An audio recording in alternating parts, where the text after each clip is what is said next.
Hi, my name's Jason. I'm a paramedic nurse, and my job gives me some unique insight into the spread of the coronavirus that you and America need to know now before it gets worse. There's only a couple of outcomes with the coronavirus, and you can watch the extended version of this in my other video, but this one I'm going to keep it short. We're just going to go through the possibilities. One, the coronavirus comes to the United States or it doesn't. If it doesn't, there's only two reasons. One, summer. Two, something unknown. Can't predict what it is. The novel coronavirus is just that, rather novel. Now, if the virus comes to the United States is larger. It's wider than China. China was more vertical. In China, we saw the spread of the virus took about 90 days before the numbers started coming down, right? Back in December, out here to February. And so it took about 90 days. But if the United States is spread out, it could take longer than 90 days. And as we see the infection rates down the coasts, both coasts, east and west, and in Texas, just remember what happened in China. It started right there in Wuhan, small red dots from the Johns Hopkins map around it, and then 2 weeks later it exploded in numbers. And that's what we should expect to see in the United States, because we've been watching 5 or 6 infections in the United States for a couple of weeks now. Now there's 30 and 60. And I went to Costco today, and everybody was buying 2 cases of water. The guys at the register said they've been doing that for days. That is insufficient. If the virus can live on a surface for 30 days, and it can take up to 30 days for you to show symptoms, and it can take 30 days for you to get over the virus, that's a minimum of 90 days quarantine with no safety factor. And now they're saying you can get the virus twice. Forget about it. It'll just keep circling the globe until humanity is gone. We see what's happening in India. They're not reporting cases. We don't know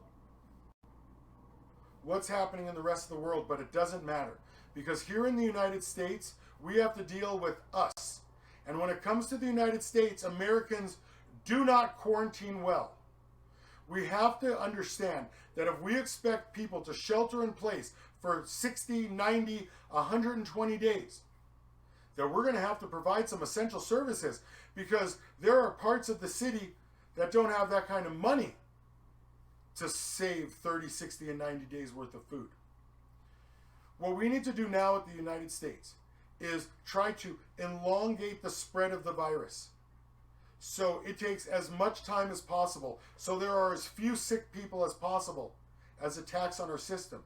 Because if you watch my long video, you remember me talking about all of the facilities and all of the people that can't walk out of the facility. All of the people that require 24-hour care. What do we do with them?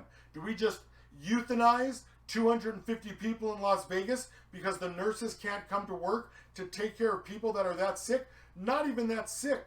They're just gorked, fully contractured, no brain left, locked, twisted.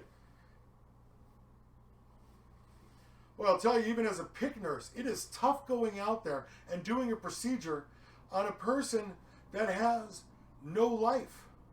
It's very sad. It stresses EMS. And our system functions at 100%. EMS, hospitals, facilities, they're all businesses. They don't operate with a buffer. There's already not enough nurses. We saw what happened in Wuhan. We should have one goal in the United States, and that is, when the virus spread ends, we need to have so much surplus supply on the dock that China's been delivering that we haven't been able to ship across the United States because we haven't had the truckers, because we've all been under quarantine.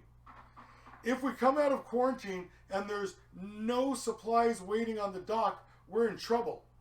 There are 3 things we need to consider when it comes to quarantine in the United States. How we're going to put ourselves to sleep, what we do while we stay asleep, and how we turn everything back on. Because if you look at China, their people are so well behaved, they literally took a beach chair to the hospital where they sat and played mahjong until they either got better or died. They didn't complain, and that's not how it works here in America. Let's be real. That's not how it's going to work in America. And if we allow parts of our society to riot and burn their cities down, it's a double problem for us. Because there will be no fire or metro to deal with the area, to put out the fires or to secure the scene. So they will burn. Now imagine you and your 90 days worth of supplies gets burned out because someone else. You've been preparing, and yet now you're on the run and you're on the go because of someone else.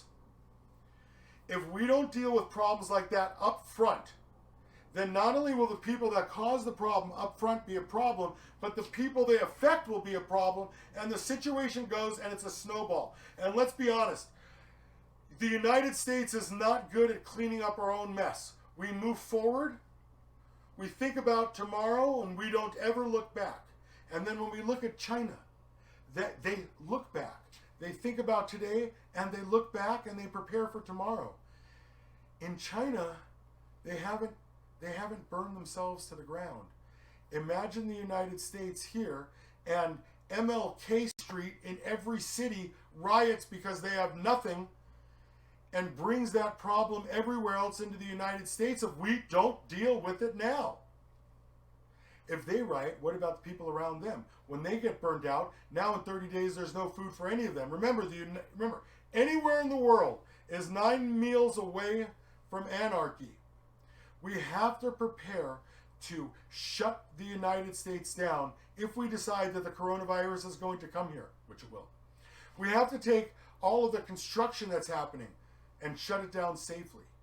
We have to take everything that we're in the middle of, whether those be nuclear reactors or hydroelectric power plants or a grocery or whatever it is.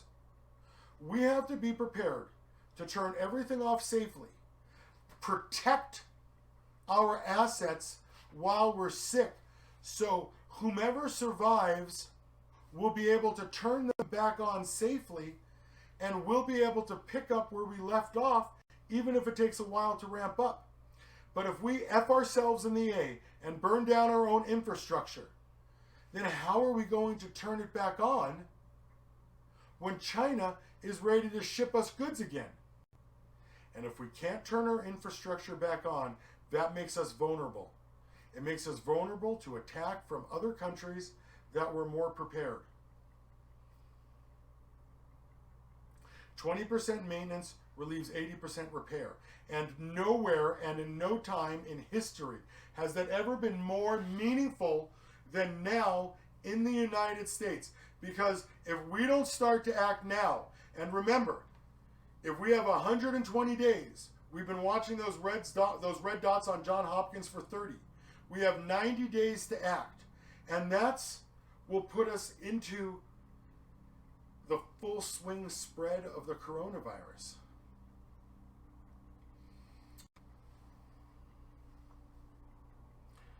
We have to act now. My name is Jason. I'm a paramedic nurse, and my job gives me unique insights into the spread of viral infections. All of you should stay safe. Prepare for 90, 120 days, 180 days worth of a disruption flow. Let's hope it doesn't go any longer than that. Let's hope it doesn't even do that, because the worse it gets, and the harder it becomes to recover from. Stay safe and stock up.